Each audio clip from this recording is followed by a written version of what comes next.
Yofi. Tov Erev Tov, Beshem Hashem Naaseh Venatzliach. On est toujours le dimanche. On est passé au soir 8 du mois de novembre et déjà le Kaf Bet, puisqu'on est déjà le soir du mois de Mar Cheshvan, Chaim Tovim ou Shalom. Alors, on a deux shiurim qui vont se suivre l'un après l'autre. Be'ezrat Hashem Idbarach. Le premier shiur, c'est sur l'addiction et ses démons. Parce que c'est un shiur qui m'a été demandé par rapport à l'addiction qu'on avait déjà étudié. Et j'avais ouvert une parenthèse qui avait expliqué que c'était un petit peu long pour expliquer par rapport à cela. Donc c'est addiction numéro 2. C'est un shiur donc acheté par la famille Cohen, Bezrat Hashem, pour la réussite spirituelle, matérielle, bonne santé à ma famille. Daniel, Yaakov, Raphaël Cohen, Rachel Cohen, Uriel Cohen, Diana Cohen, ainsi que tous les Bnei Israël, une bonne alia pour toute sa famille, ainsi que tous les enfants, et enfin une bonne santé pour la maman du Rav Toda. Morat Imia Gdosha Batora, Esther, Bat Nusha Twitou. Achlama Mira, Refoua Shlema, que des bonnes nouvelles pour nous tous. Alors, pour ceux qui l'ont déjà vu, tant mieux. Ceux qui ne l'ont pas encore vu, sachez que nous avons fait un shiur sur l'addiction. On a déjà développé là-bas. Beaucoup de parenthèses ont été ouvertes, beaucoup de sujets ont été donc développés. Mais c'est vrai que j'ai parlé à un moment de l'addiction et de ses démons. Alors qu'est-ce que ça veut dire? Et j'ai dit là-bas dans le shiur que ce serait trop long maintenant pour expliquer, parce que c'est une parenthèse en elle-même qui demande un petit shiur, une parenthèse que nous allons donc dès maintenant ouvrir.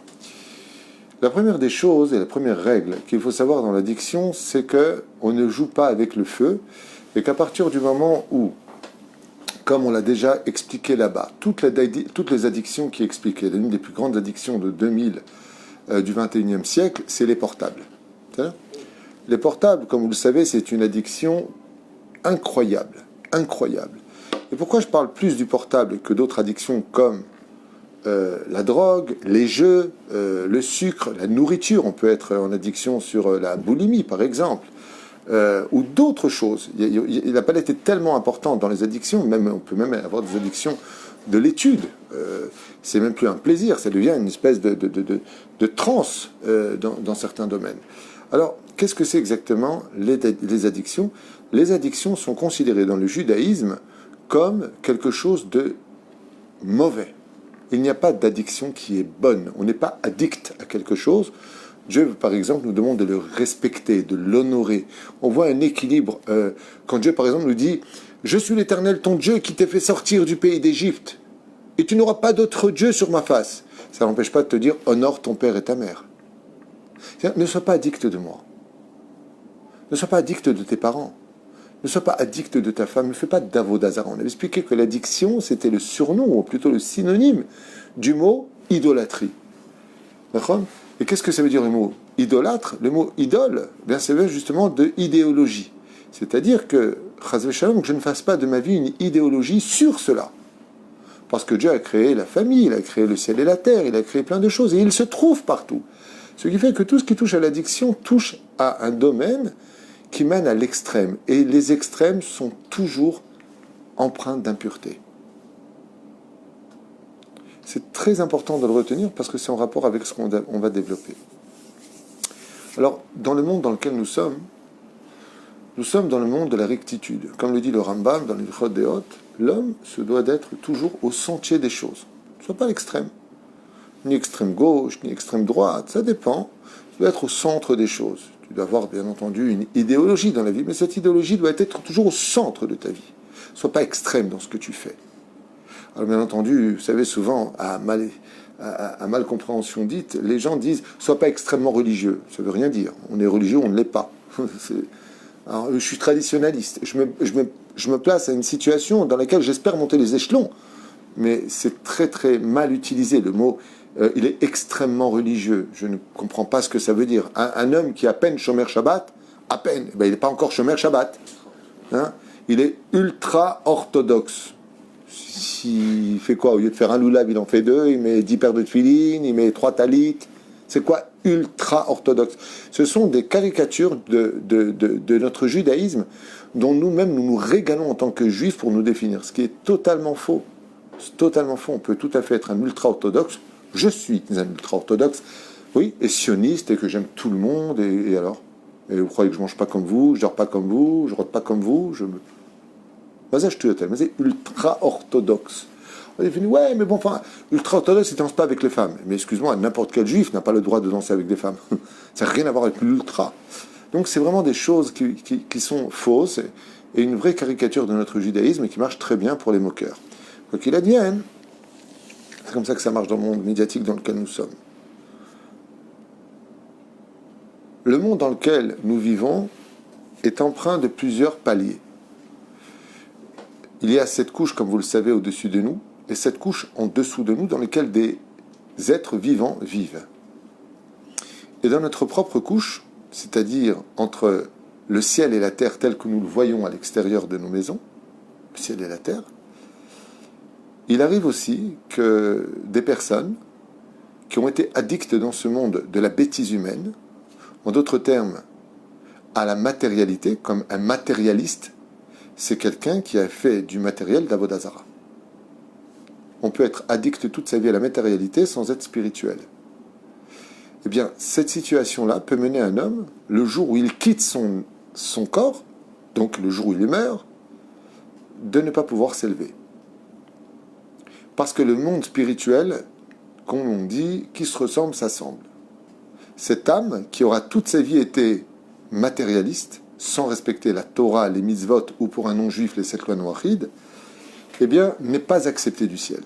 En tout cas, dans nos livres à nous, les juifs, parce qu'il ne faut pas avoir honte d'être juif et d'étudier nos livres qui viennent de nos chachamim, les choses sont claires. Quelqu'un qui n'a pas été un tant soit peu spirituel dans sa vie de juif, un peu de tzedaka, un peu de compassion, un peu de les lumières de Shabbat, quelque chose, ksad ruchaniyut, un peu de spiritualité dans ta vie. Quand il part de ce monde, Rabbi Shimon Bar Yochai nous dit, il erre entre le monde d'en haut et le monde d'en bas.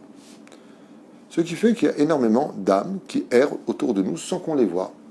Elles passent, trépassent, repassent dans ce monde.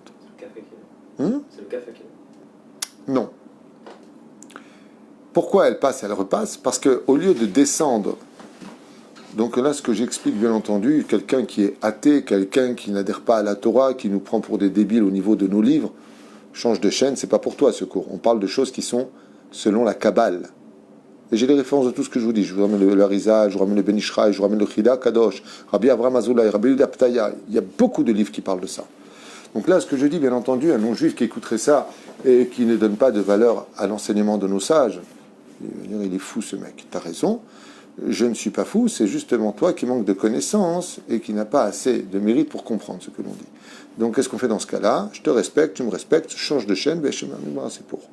Alors, celui qui comprend la valeur de la Torah, celui qui comprend que notre Torah c'est la pure vérité, que nos livres sont des livres saints et vraiment empreints de Hémet, alors c'est pour lui que s'adresse ce shiur, comme me l'a demandé la famille Cohen, qui est remplie d'Emouna et qui comprend parfaitement que Akol Divrei Elokim Chaim. Alors qu'est-ce qui se passe? Prenons le cas d'une personne qui, toute sa vie, s'était manger, fumer, dormir, travailler. C'est tout. C'est ça sa vie. Partir en vacances, ricaner. Ce qui compte, c'est de savoir qui a mis un match de foot, qui a mis un but là-bas, qui a mis un but ici, au basket, toutes sortes de sports, des choses qui n'ont aucune importance sur Terre. Aucune importance. Ça peut être une passion, ça se respecte, je ne dis pas le contraire, mais ça ne sert à rien. Ça ne sert à rien. Ce ne sont pas des choses qui ont de l'importance pour l'intelligence, qui ont de l'importance. On peut passer 1h30 de bon temps, regarder un bon match de foot, je le conçois. Moi, j'y adhère pas, mais je le conçois. Je comprends très bien qu'il y a des gens qui aiment ça. Mais que ce soit que ta vie, c'est ça ta vie. Alors, qu'est-ce qui va se passer pour lui? Eh bien, une personne qui... Ce qui compte, c'est fumer, l'addiction à la cigarette. Bissoff. Et puis, le foot. Ouais, match de foot. Ouais, toute sa vie, c'est le foot. Il est prêt à aller en Italie, il est prêt à aller en Allemagne, il est prêt à aller en France, voir un match de foot, aller au bout du monde, se ruiner, prendre après à la banque. Très bien. La malo. Les mecs, il faut bien qu'il ait ses passions assouvies quand même. Sinon, il va se marrer. Mais est-ce que à côté de ça, tu fais Shahari, tu fais Mincha, tu fais Arvit, tu étudies un petit peu la Torah, tu fais au moins 2 halachot par jour? D'accord, tu as ça dans la tête, ça ne te lâche pas. Il n'y a pas de problème. Mais est-ce qu'à côté, il y a autre chose? C'est-à-dire, tu parles du bic, il écrit bien, mais est-ce que tu as la feuille dessus? pour écrire. C'est bien d'avoir des passions pour chaque chose, mais est-ce qu'un peu de Torah tu as en toi? Et cette personne-là, non, il n'y a pas de Torah. Il n'y a pas de Torah, il ne croit pas, tout ça, c'est des bêtises.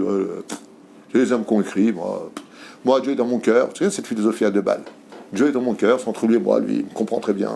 Moi, je parle. Eh bien, nos Chachamim nous disent, Rabbi, cet homme-là, quand il parle, ni le Gehinam, il veut de lui, comme dit le Zohar le crie explicitement, Hagehinam lo mekabel oto. Le ciel ne s'ouvre pas maintenant, il a besoin d'être jugé, il est en dehors du corps. Le corps maintenant il est sous terre et lui il erre. Quelle horreur. Mais tant qu'il est sur terre, il est prisonnier dans un monde. Donc il vit sans corps, mais avec les mêmes pulsions, les mêmes addictions. Et il a envie de quoi? Il a envie de fumer, il a envie de se droguer, il a envie de jouer, il a envie d'aller faire un poker, parce qu'il n'est pas parti de ce monde. C'est ce qu'on appelle dans la Kabbale les mondes parallèles. Les mondes des vivants et le monde des morts. Et à côté de ces mondes des morts, vivent aussi d'autres êtres qu'on appelle les Shin Dalet, les Jnoun, les Djinns en arabe, ce que vous voulez, peu importe. Et je vous affirme que ça existe. Il y en a qui ne veulent pas y croire, il y en a qui disent c'est des bêtises, chacun ses convictions. Ça dit que la Torah nous dit que ça existe, ils ont été créés le deuxième jour, Parashat Noach Rashi dit qu'ils sont rentrés dans l'arche. Et à part cela, nous avons des preuves, même scientifiques, que cela existe. Il y a plein de cas qui ont été toujours inexpliqués, que la Torah explique. Et eux aussi vivent en parallèle. Seulement eux, ils sont attirés par le monde des hommes. Notre but à nous, c'est de ne surtout pas leur ouvrir la porte. N'ouvre pas la porte à ces êtres qui vivent dans leur monde. Ne les invite pas à rentrer chez toi. Qu'est-ce qui les invite donc à rentrer chez l'homme? L'impureté. L'impureté de ce que nos oreilles entendent, de ce que nos yeux voient, de ce que notre bouche dit, de ce que notre Brit Mila fait. Toutes les choses interdites par la Torah sont en réalité des mises en garde de ne pas ouvrir la porte à la folie. Comme le dit le Talmud, qu'est-ce que c'est quelqu'un qui fait n'importe quoi de sa vie? Qu'est-ce que c'est quelqu'un qui faute? Qu'est-ce que c'est quelqu'un qui tombe? Ruach shtut nihnas bo. La Gemara nous dit, sache une chose, quand tu es face à une personne qui fait quelque chose d'anormal, c'est qu'il y a un esprit malin qui est rentré en lui. Un esprit de stupidité en traduction littérale.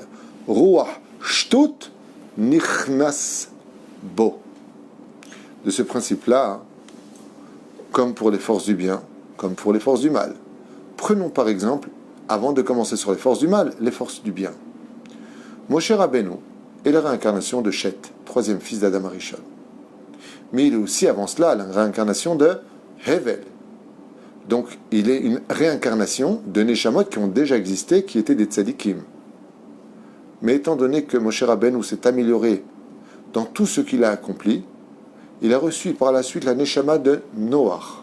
Waouh! C'est extraordinaire. Il a reçu donc Moshe Rabbeinu, la Neshama aussi de... il y a qui encore en lui? Adam Rishon et Moshe. Donc, Veha'ish Moshe Anav Meod. Vas-y, Veha'ish et 5 Neshamot, dit le Ben Ishraï. Pour pouvoir devenir Moshe Rabbeinu, il a fallu que Akadosh Baruch Hu, pendant que Moshe dormait un court moment, fasse descendre des Neshamot de Tzadikim qui sont venus renforcer le potentiel spirituel de Moshe Rabbeinu. Ce qui fait que quand Moshe Rabbeinu a rendu son âme, le Zayin du mois de Hadar, le 7 Hadar, quand il est sorti de son corps, est sorti avec lui 4 autres âmes. Comme ça explique Maran à Ben Ishraï.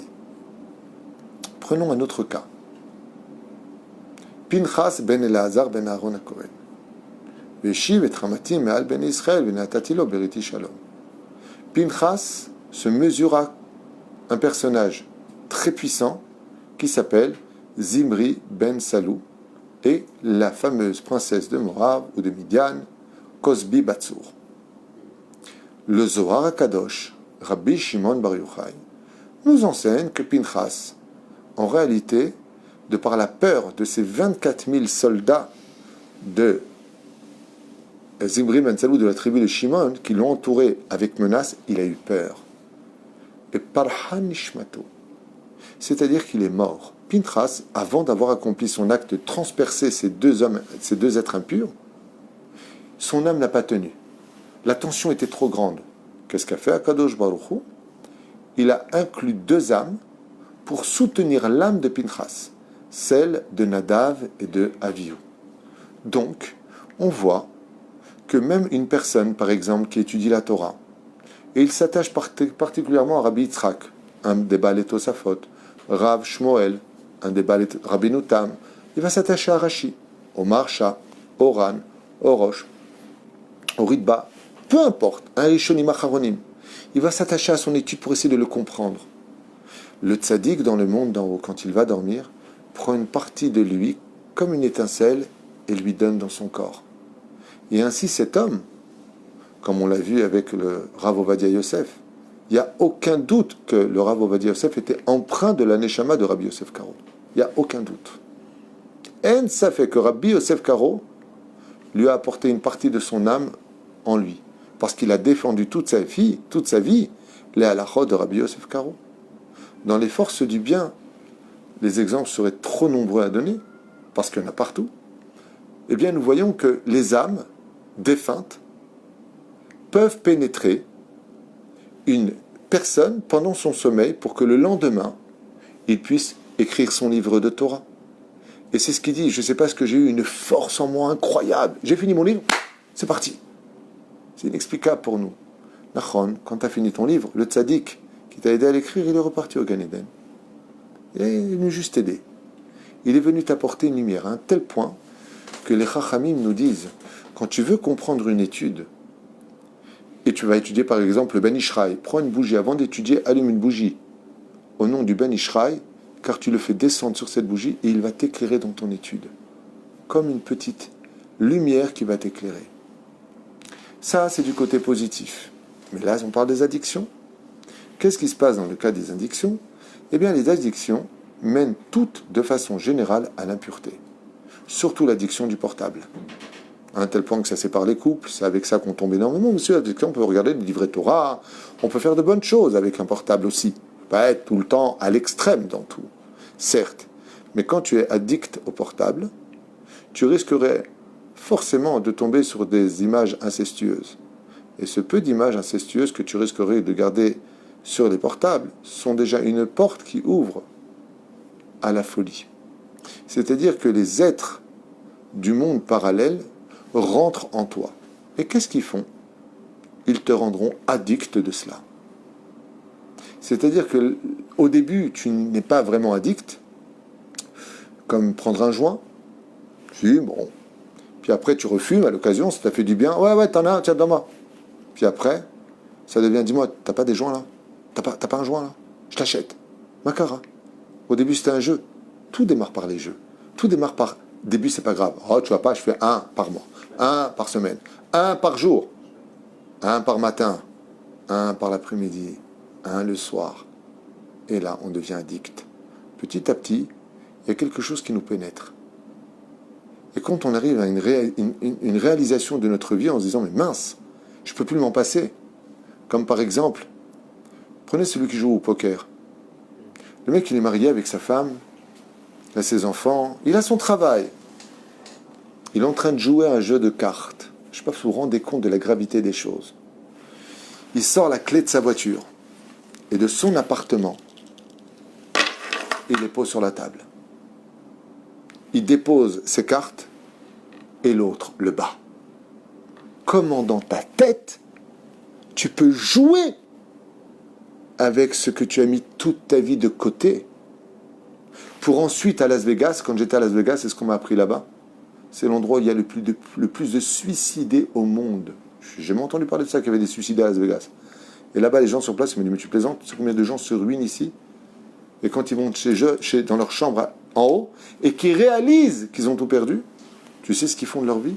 Se jettent. Mais qu'est-ce qui s'est passé? Avera, Goreret, Avera.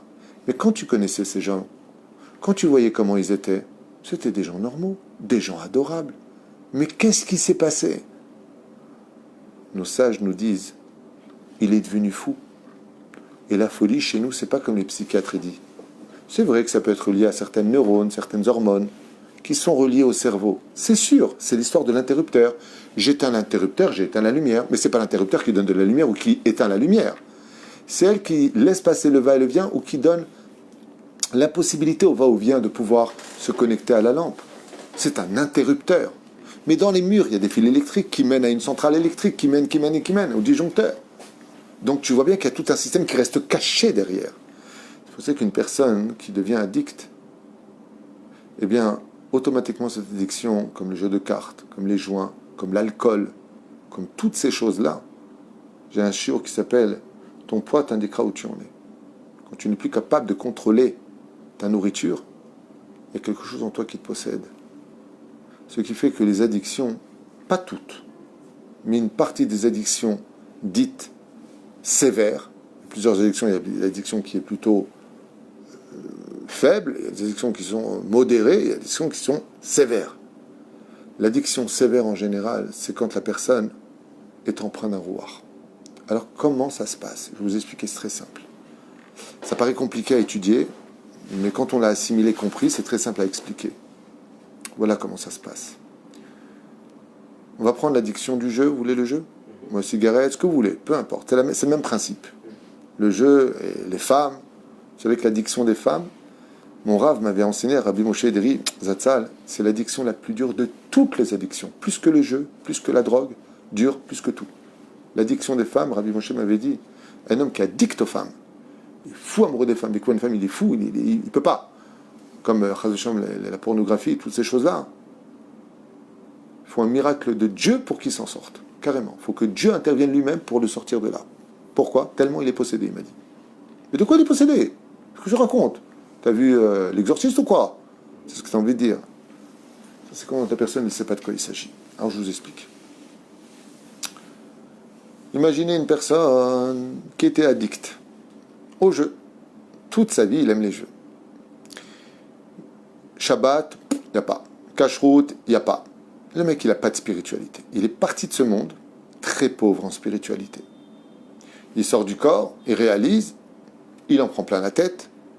Din veheshbon, on s'occupe de son corps dans le trou, qui vivra verra, vous inquiétez pas. On s'occupe de lui au niveau de l'âme.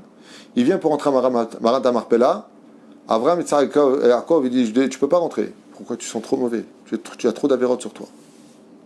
Qu'est-ce que fait cette âme? Elle est refoulée et elle retourne dans les rues, dans les lieux qu'elle avait l'habitude de fréquenter. Seulement, comme il aime fumer, qu'est-ce qu'il va chercher son corps? Ceux qui fument. Mais il ne peut pas fumer, parce qu'il n'a pas de corps. Alors il souffre. Il souffre énormément. Parce que personne ne l'entend. Il sait qu'il est vivant. Personne ne le voit, personne ne l'écoute. Et il est comme un fou. Son souhait le plus important, c'est de monter, être jugé, de recevoir son lot, de se réparer, de retrouver sa place au Gan Eden. Il souffre. Mais quel jugement? Il est encore sur terre, le mec. Il n'arrive pas à s'élever. Alors voilà. Que maintenant on va prendre l'histoire de deux personnages. Celui qui commence à ouvrir les dimensions des portes. Qu'est-ce qu'il fait, lui? Il commence à jouer aux cartes. Ah, j'aime bien, ouais. Viens au poker. Comment on joue au poker? Il joue. Puis après, on rejoue. Et après, on rejoue. Mais celui qui est mort, lui, il était déjà fou du poker. Il a ruiné sa femme, il en a divorcé, il a vendu des choses qui ne lui appartenaient pas, il a fait la prison à cause de ça. C'est dans son sang. Et lui, il est mort maintenant. Étant donné qu'il ne peut pas s'élever, étant donné qu'il peut aller nulle part, qui va chercher d'après vous? Celui qui marchera sur ses plates-bandes. Celui qui sera comme lui. Qui se ressemble, s'assemble.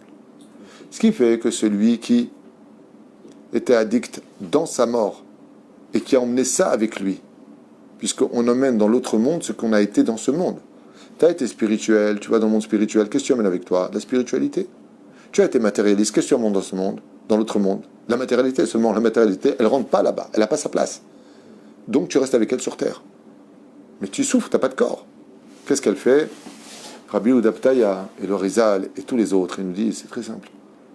Quand celui qui a commencé avec les films interdits, il a commencé avec la drogue, il a commencé avec les cigarettes, il a commencé avec les joints, il a commencé avec les jeux, il a commencé avec les femmes, tout ça.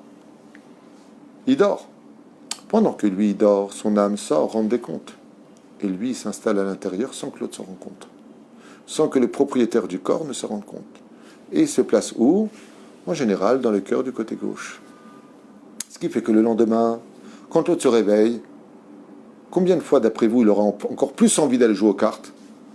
Maintenant, 2 fois plus. Pourquoi? Il y a lui et il y a l'autre. Et maintenant, l'autre, il est comme un fou, parce qu'il a enfin un corps dans lequel il peut aller jouer, participer. Je vous explique comment explique ça le Harizal. Rabbi Yitzhak Luria, notre maître en Kabbalah, nous dit quand un tzaddik, des fois, il lui manquait une mitzvah parce qu'un jour, il n'a pas fait Netilat Yadayim. Il n'a pas fait Netilat Yadayim, il a oublié. Dieu ne va pas le réincarner dans un corps jusqu'à ce qu'il devienne un enfant, un embryon, dans le ventre de sa mère, 9 mois, pour qu'il sorte, qu'il apprenne à parler, hein, pour qu'il fasse Netilat et il meurt. Il ne va pas faire ça tout le temps. Qu'est-ce qu'il fait Hachem? Il dit au tzaddik, regarde, choisis sur terre, redescends, choisis-toi une personne qui doit faire Netilat Yadayim, quand il dort, tu rentres en lui, il fait Netilat Yadayim, le lendemain soir, il redort, tu ressors. Pendant le sommeil, tu ressors. Ce fait que des fois, une personne, elle se lève un matin, elle ne sait pas qu'il y a un tzaddik en lui, il fait son Netilat, il dit Al Netilat Yadayim, le tzaddik à l'intérieur, il est très saméach. Pourquoi? Il a complété ce qui lui manquait. Le soir, il va dormir, dès qu'il dort, il a eu Barbatrouk, il retourne dans le Gan Eden. Il a fait une mitzvah, il ne va pas revenir en Gilgoul. Lui, c'est exactement pareil, mais au sens contraire. Maintenant, il est à l'intérieur. Et lui, qu'est-ce qu'il fait? Toute la journée, elle va jouer aux cartes, Et l'autre, il répond comme ça, sans rien comprendre. Puis, je sais pas ce que j'ai, j'en peux plus. C'est un poker, j'en peux plus. J'adore ça, tu sais quoi, c'est ma passion. Mais Makara! Mais je contrôle pas, j'ai l'impression que je suis possédé tellement j'aime ça. Ne crois pas que tu es possédé. Tu l'es. Ne crois pas. Tu es. Pour tout. Tu es possédé par celui qui voulait cette vie-là. Et des fois, tu vas tellement aller bas, tellement faire de larmes, parce que vous avez bien compris que l'addiction fait verser des larmes. Vous avez compris que toutes les addictions séparent les couples. Toutes ces addictions qui sont mauvaises n'entraînent que des ruines, aussi bien financières que morales, que au niveau des couples, au niveau social. Tout s'effondre avec l'addiction. Pourquoi? Parce qu'il y a un fou furieux qui, en toi, ne voit rien d'autre que ses intérêts. Et toi, tu sais, c'est là que c'est pire. C'est que le mec, il sait que c'est pas bien. Quand il vole de l'argent à ses parents pour aller acheter de la drogue, comment tu voles à tes parents? C'est ton père et ta mère. Tu mets ta main dans le porte-monnaie, tu le voles. Ouais, mais je t'explique, je peux pas. Je sais, j'ai tort, je suis un sale type, je sais pas, c'est en moi, je sais pas. Il faut un rave qui me l'enlève. Mais ce que je vous dis, c'est pas ce que je pense, c'est les gens qui le disent. Encore une fois, les gens qui sont me voir, plutôt, j'ai l'impression qu'il y a quelqu'un en moi, il y a un truc qui va pas. Moi, je veux pas. Mais ça me pousse, il y a quelque chose qui me pousse. C'est inexplicable, j'en parle pas parce qu'on va me prendre pour un fou. Nachon, t'as l'homme Meshuga. Tu as fait rentrer en toi quelque chose qui veut vivre ce que toi, tu as commencé à vivre. Il va te pousser vers cette direction. Il va te posséder de l'intérieur. Parce que comme lui, il n'a pas de corps, il va se servir de ton corps. Je veux dire, mais c'est injuste, pourquoi Dieu le laisse se faire? Ben alors? Parce que c'est toi qui lui as ouvert la porte. Qui t'a dit de te droguer? Qui t'a dit de te saouler comme ça? Qui t'a dit de jouer aux cartes comme ça? C'est pour ça que quand tu viens jouer aux cartes, tu dis attention. Donc, quelqu'un qui joue aux cartes avec l'argent, au point d'en faire son métier, il n'est pas sous les doutes. Pourquoi il n'est pas sous les doutes? Il est interdit d'être témoin, parce qu'il perd l'objectivité. Parce que dans la Torah, on le considère comme un fou. Parce que tu es méboulbal, tu n'es plus toi-même. Donc tu ne peux plus être objectif. Vous voyez que la Mishnah, elle est claire. Celui qui joue à des jeux au point de risquer toute sa famille dans sa folie, qu'est-ce que lui dit une femme? Mais tu es fou, tu nous as hypothéqué la maison pour un jeu de cartes, mais tu es un malade, je veux divorcer, je veux plus de toi. Le mec, il pleure. Il dit, mais comment j'ai fait ça? Je suis un fou, mais comment? Je ne me suis pas rendu compte. J'étais où? Makara. Si tu avais étudié un peu plus la Torah, si tu avais ouvert tes yeux et ton esprit, vous savez, ça me fait rire souvent, on dit, ouvre ton esprit, vous les religieux, vous êtes trop comme ça, en douille. C'est le contraire. Nous, les religions, on est comme ça. Nous, on connaît la Torah, on comprend ce qu'il y a autour, on comprend la médecine, on comprend le monde scientifique, on respecte. La Gemara nous dit de respecter le monde scientifique, tant qu'ils ne parlent pas de Torah. Tant qu'ils restent dans leur monde à eux, on les respecte. Alors, au niveau de la Torah, ils sont un petit peu en retard. Il ne faut pas avoir honte de le dire. La Torah, elle les a devant, c'est Baruch Hashem. Il y a Eric qui demande alors comment on sort de ça C'est la fin. si c'est puissant. Vadaï. Il y a quelque chose en nous, Bémet, qui nous possède. Et ceux qui nous possèdent, ce sont des âmes qui errent. Et attention, si ce n'est pas des démons qui se réjouissent de la perte de l'homme. La différence entre un démon qui possède un homme et une âme perdue qui possède un homme, c'est que l'âme perdue recherche son profit à lui, à travers le corps que lui n'a pas. Le démon, lui, il n'a pas d'addiction pour les jeux. Lui se réjouit de la ruine dans laquelle tu vas vivre, car il n'a pas de compassion. C'est toute la différence. Alors, la première des choses, c'est d'abord de réaliser ce que je viens de vous dire. Des fois, quand vous avez quelqu'un dans la famille qui a une addiction quelconque, et qui vous dit, écoute, je sais pas, moi je voudrais arrêter, je voudrais vraiment arrêter, mais je peux pas, c'est passé dans mon sang, puis j'ai l'impression d'être poussé par ça, que des fois je le fais, je me contrôle même pas, je le fais, et je suis déconnecté, je suis pas là, comme si que quelqu'un le faisait pour moi. Arrêtez de le prendre pour un fou. Zéhémet. C'est ça qui fait de la peine, c'est l'ignorance face à la demande à l'aide de l'autre. Souvent dans le domaine psychiatrique, je ne parle pas du schizophrène qui est persuadé d'être possédé par un démon. Ça peut arriver quand on est schizophrène d'entendre des voix, je suis poursuivi. C'est la schizophrénie. Ça fait partie de la famille de la schizophrénie. D'accord ? Ce n'est pas un dédoublement de la personnalité, c'est un trouble du comportement. Mais il faut savoir que dans cette maladie qu'on appelle la schizophrénie, il y a aussi une notion d'être possédé par une autre âme. Quand on est parti dormir, il y a quelque chose. Une fois, je raconte une anecdote. J'étais en train de marcher à Jérusalem avec Rabbi Yeshua Cohen. Rabbi Yeshua Cohen, que vous sachiez, c'était la Havota du Rav Kadouri. Et un jour, on était en train de marcher comme ça, mais à Sharim, et il y a une femme qui prend un seau d'eau et qui le jette sur le trottoir. Rabbi Yeshua Cohen, il me prend par la main, il me dit, surtout ne marche pas sur cette eau. Je dis, ah bon ? Pourquoi ? Il me dit, on ne sait jamais, peut-être qu'il y avait de la nida dedans. Je dis alors, il me dit, si tu marches sur cette eau-là, tu vas dormir, la nuit, il y a quelque chose qui peut rentrer chez toi et te rendre fou. Comme on l'a vu avec Rabbi Shimon Bar Yochai, qui quand l'empereur de Rome avait décrété l'extermination des Juifs, qu'est-ce qu'il a fait Rabbi Shimon Bar Yochai, nous dit la Gemara ? Il a demandé à un démon d'aller posséder sa fille, donc qui est devenue folle, qui bavait, qui hurlait, qui sur les murs, qui sautait dans tous les sens. Et il a fait, il a dit l'empereur qui soignera ma fille, tout ce qu'il me demandera, je le ferai. Qu'est-ce qu'avait Rabbi Shimon Bar Yochai ? Comme c'est lui qui avait envoyé le démon, il lui a dit, quand il est arrivé devant la fille, il lui a dit, démon, sort d'elle, elle a retrouvé ses esprits. Et donc l'empereur lui a dit, demande-moi ce que tu veux. Il lui a dit, annule le décret contre les Juifs. Comme il avait donné sa parole, il l'a annulé. Et vous voyez bien qu'on peut être possédé dans le judaïsme. La notion de l'exorcisme, telle que la chrétienté le voit. Est-ce que Bémet, une personne peut avoir un démon en lui ? Oui, réponse oui. Dans la Torah, on y croit. Dans la Torah, dans le judaïsme, ça fait partie de la réincarnation, des possessions. On va dire qu'on y croit. On ne va pas devenir fou. La Inara, ça existe, mais on ne va pas s'occuper d'elle toutes les 2 secondes. Et je qui me regarde. On n'est pas fou. Quand on a de l'addiction, entendez bien les paroles de ceux qui la possèdent. Cette addiction. Ils te disent eux-mêmes, je te promets, j'ai l'impression d'être possédé. C'est plus moi. C'est plus moi. C'est plus moi, il te dit. Je ne me reconnais pas. Aaron, tu as déjà entendu cette phrase ? Je ne me reconnais plus. Avant, je n'étais pas comme ça. Et tu vois un changement physique chez lui. Quelque chose de mauvais s'installe en lui. Ce n'est rien d'autre que le reflet de ce qui est en lui, qui en réalité, tu sais, comme je dis, il est rentré dans tes chaussures. Tu lui as préparé la bonne taille, tu as voulu ce kivun-là, lui, il s'est juste installé à l'intérieur. Parce qu'en tant que Neshama morte, n'ayant plus de corps, lui, il est juste à la recherche d'un corps qui partage les mêmes folies que lui avait avant. Et donc, il profite avec toi de ta folie. Seulement lui, il te pousse maintenant. Il va te pousser à l'extrême, parce qu'il n'est pas marié avec ta femme. Parce qu'il n'en a rien à faire de tes gosses. Il vit dans les mauvais, comme il sait qu'il est rejeté de partout. Et là, il ne se sent pas aimé. Donc, il te hait. Ce n'est pas un ami que tu as en toi, c'est un ennemi. Alors, c'est vrai que ça fait un peu peur d'entendre ce genre de choses, comme me le dit Valérie, que Dieu la bénisse. Dans ce cas-là, qu'est-ce qu'on fait ? On est perdu ou quoi ? D'abord, apprends une chose.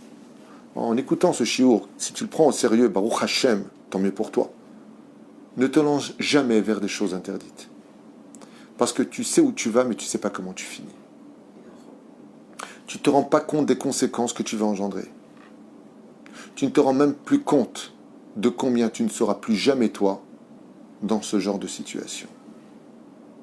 Alors moi, je vous en étais quelques petits détails. Qu'est-ce qu'il y a ? Aujourd'hui, les enfants enfants qui sont tellement plongés dans cette addiction de jeu, Alors, attends, encore une fois, c'est pas tout celui qui est addict est possédé, hein, qu'on rentre pas dans la débilité de 100%. Il y a beaucoup de cas où, Bémet, quand l'addiction est sévère, particulièrement sévère, tu le verras dans le langage. Les gens vont te le dire eux-mêmes. Ouais, je voudrais arrêter, je sais pas, j'ai l'impression d'être possédé, j'ai l'impression d'avoir un démon en moi, c'est pas moi. Ça me brûle des fois, comme si je... Ce langage-là, il n'est pas débile, c'est pas des gens fous qui vous parlent. Ce sont des gens qui n'arrivent pas à trouver les mots pour exprimer ce qu'ils ressentent à l'intérieur. Et comme la science ou la médecine ne reconnaît pas les mondes parallèles, pour eux, c'est bon, donnez-lui un calmant. Parce qu'effectivement, quand tu calmes le corps, tu calmes l'autre, tu ne peux plus rien faire avec le corps. C'est comme ça qu'ils voient les choses. Oui, bon... Le trouble de la personnalité dû au fait que l'hypothalamus... T'as raison, t'as raison. Tu parles de l'interrupteur, t'as raison. Tiens, éteins la lumière, je te promets que ça s'éteint, t'as raison. C'est moi les fils que tu vois pas derrière, ça par contre tu connais pas. Ça c'est la Torah qui connaît. D'ailleurs la Torah elle connaît et l'interrupteur, et les fils derrière, et le disjoncteur, et la centrale électrique. La Torah elle remonte jusqu'aux sources des sources. Azma Osim, la première des choses, c'est de commencer à se purifier. Alors moi je vais vous donner un secret qui est très peu enseigné au monde de la Torah. Il y a ce qu'on appelle la Hidbodedut, on en a parlé dans le cours sur l'addiction, mais en parallèle de cela, chose qui est un peu péjorative dans le judaïsme, c'est la méditation. Et pourquoi la méditation, quand on a des addictions, c'est très important? La méditation, c'est vraiment d'être dans le calme le plus total. La Hidbodedut, c'est de parler avec Dieu.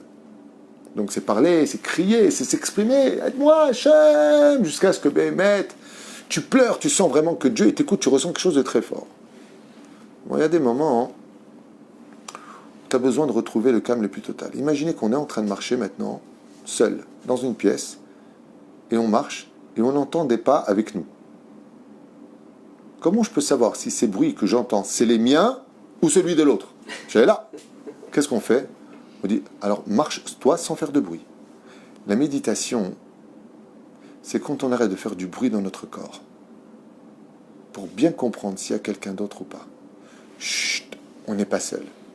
Makorebi, qu'est-ce qui se passe en moi? Une des choses d'ailleurs que nous force la médecine, c'est de rentrer en méditation. On t'enferme dans une camisole de force, on te prend un calmant et t'es comme ça. Ça y est, il est calmé. Et la personne à ce moment-là, elle se rend compte de la vraie réalité, elle demande de l'aide. Quand tu rentres dans la méditation, ce qu'il y a de bien, attention, méditation, c'est pas très bien dans le judaïsme. Pourquoi? Parce que le but de l'homme, c'est de s'élever. La méditation, c'est redevenir un petit peu du végétal ou du minéral, plus exactement. Donc tu descends de niveau, c'est pas ce qu'il y a de mieux. Mais elle a quand même, dans le mal, il y a toujours quelque chose de bien, c'est que la méditation te permettra, Bezrat Hashem, d'entendre ce que tu n'entends pas de par ta façon de tout le temps parler, penser, agir, tu fais pas attention à ce qui se passe. Des fois dans la vie, il faut... Chut, qu'est-ce qu'il y a? Je suis avec moi-même.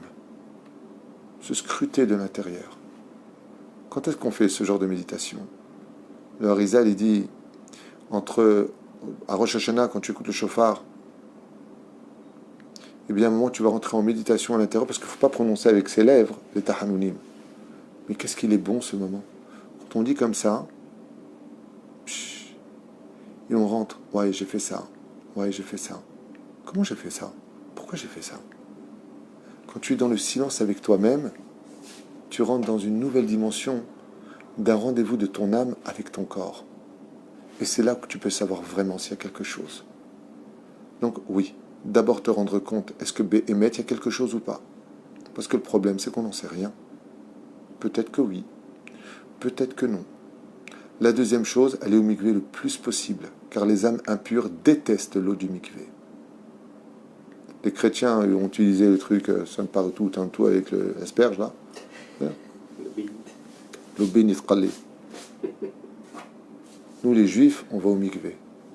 Quand on veut retirer quelque chose, il va falloir étouffer l'âme.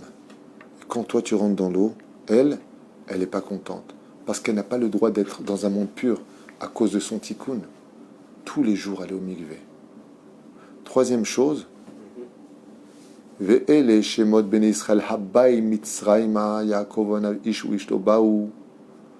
initiales, c'est quoi les sofitivot? Te'ilim, Teshuva. De là, tu apprends qu'en lisant les Te'ilim, tous les jours, surtout le Tikkun Aklali, tous les jours, tout le mauvais qui est en toi sort. faut savoir que le Tikkun HaKlali possède en lui des secrets extraordinaires pour décroter toute l'impureté de la personne qui le possède. Aval tout le Sefer Tehillim a plus forte raison. Un jour, quelqu'un m'a dit, c'est mieux pour moi de faire le Tikkun HaKlali ou tout le Sefer Tehillim. Je dis, Baba, dans tout le Sefer Tehillim, tu as le Tikkun HaKlali. Ceci étant, le Tikkun HaKlali, c'est quand même un code de 10 Tehillim précis. C'est comme un code. Aval, celui qui peut faire tous les jours au moins 5 Tehillim. 5 Tehillim par jour. Baruch Hashem, il va réveiller en lui la Teshuvah. Et pourquoi la Teshuvah, c'est important pour ce qui est mauvais en nous, s'il y a quelqu'un avec nous? Parce que la Teshuvah, c'est une lumière qui rentre dans le cœur. Et lui, il déteste la lumière de la Gdusha parce qu'il n'en est pas digne. Donc il part. Plus tu fais Teshuvah dans la Gdusha, plus Akadosh Baruch Hu, il t'aide à faire partir ce mal qui est en toi. Ce qui fait que quand vient la nuit, Akadosh Baruch Hu, il envoie des anges qui lui disent à celui-là, sors tout de suite de celui. Et d'un coup, quoi? La personne remonte petit à petit. La troisième chose, il y a marqué Dibur mevitz tamid tzchetin nechama, c'est d'en parler. Aller voir une personne compétente et de lui parler. Une personne compétente, c'est une personne qui ne va pas se moquer de toi quand tu lui dis ce genre de choses, parce qu'il s'y connaît, il sait de quoi tu parles. Une personne, voilà, je lui dis franchement, voilà, j'ai l'impression d'avoir quelque chose en moi. Avant, j'étais addict, mais pas comme ça. Aujourd'hui, c'est de la folie, j'arrive plus à me contrôler. Eh oui, bon, écoutez, il faut prendre des médicaments, c'est normal, bon, bah, c'est pas dramatique, faites attention de ne pas trop jouer d'argent. Va te coucher, toi, tu n'as rien résolu comme problème. Tu as déplacé le problème à des effets moins ou plus graves. Quelqu'un qui comprend qu'il y a autre chose que le domaine médical et qui va t'aider, Bezrat Hashem, à faire ce qu'il faut pour sortir de ce qui est en toi, hein, cet être qui n'a pas le droit d'y être. C'est le cas de le dire.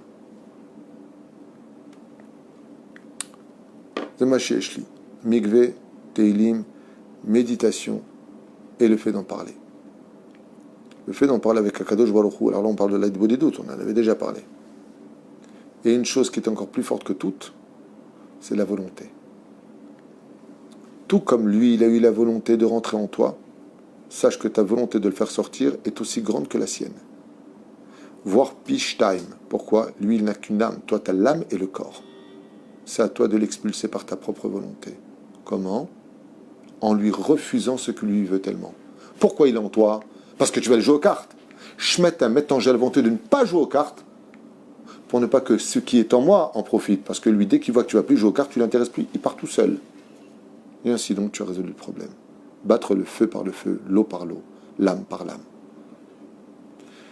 On va s'arrêter là, Bezrat Hashem, pour ce shiur sur l'addiction. S'il y a des questions, c'est le moment. L'addiction et ses démons. Bien entendu, un shiur qui s'adresse que celui qui croit en la Torah. Sinon, Yesh Sheilot. Est-ce que c'est plus le Yetzirah ou c'est de l'addiction? C'est les... Très bonne question. Ça commence par le Yetzirah. L'addiction, c'est que du Yetzirah. Ça commence avec le Yetzirah. Le Yetzirah, qu'est-ce qu'il fait dans le cœur? Il ouvre la porte pour laisser rentrer des âmes perdues qui veulent vivre ces mêmes addictions parce qu'elles les ont vécues dans leur vie précédente. Comme c'est marqué en allusion dans Masechet Brachot Bedaf Yutret Amud Bet, à propos des deux filles qui ont été enterrées et qui parlaient que d'argent et de bourse, parce que toute leur vie, elles ont pris avec elles ce qui leur parlait le plus, l'argent et la bourse.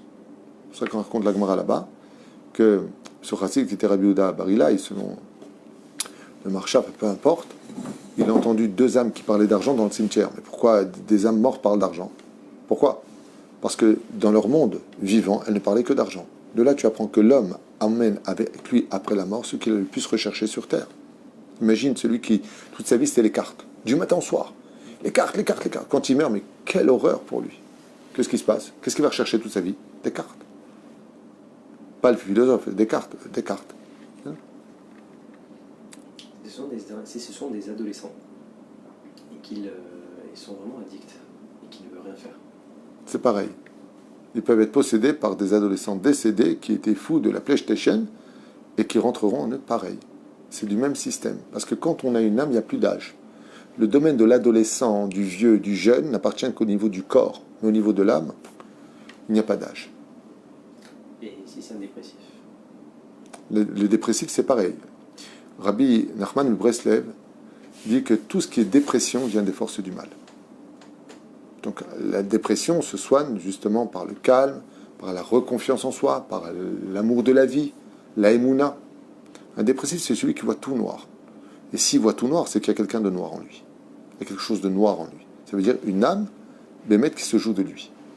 Mais ça se traduit aussi par des besoins de médicamenteux qui vont remplacer de façon chimique certaines neurones qui ne sont plus à leur place et qui étaient le filtre de la pensée. Pour ça, il faut écouter ce que disent les médecins, d'où ce que dit la Torah, Rabbe Rapo Yarapé. On peut prier pour eux en faisant les télim? Absolument. C'est une grande mitzvah pour prier pour ces gens-là. Pour ça, moi je dis souvent, et je finirai avec ça à la limite, chers amis, quand vous avez des gens qui sont addicts à quelque chose, sachez, comme je vous l'ai dit dans le premier cours sur l'addiction, ce sont des gens qui sont prisonniers, ce sont des esclaves de leur addiction. C'est vraiment des victimes quelque part, de leur bêtise humaine, certes. C'est pour ça que le but, c'est pas de les juger, c'est de les relever. Il faut les aider. Parce que vraiment, on a beaucoup de chance, nous, de ne pas être addicts. On a beaucoup de chance.